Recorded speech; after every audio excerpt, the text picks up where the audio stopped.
Ei, gent creativa! Avui aprendrem a crear mapes del tresor per a les nostres històries, les estructures narratives.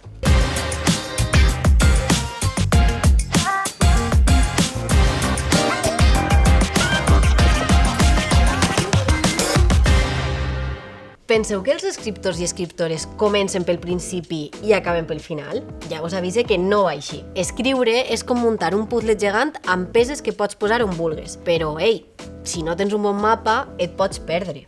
Les estructures narratives són com els mapes. T'ajuden a decidir per on començar i com organitzar la teua història. Avui veurem 4 estructures molt potents. De punt final. Comences la teua història pel final.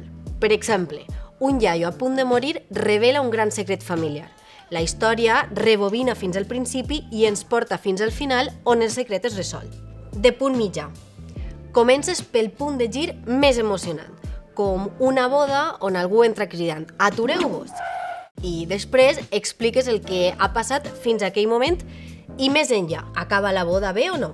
Cronològica, la més clàssica, on els fets s'expliquen en l'ordre en què passen.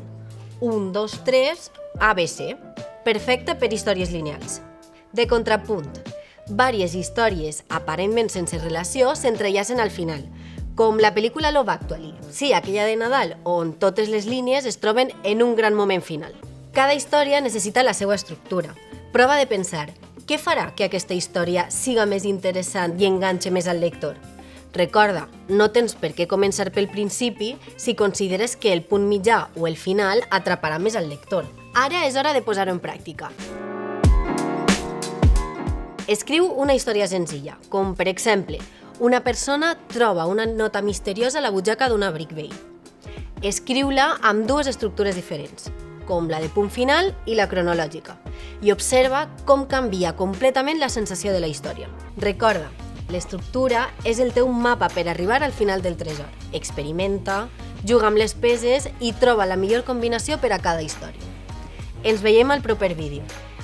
I deixa als comentaris quines estructures t'han funcionat més. Segur que ens ajudes a molts de nosaltres.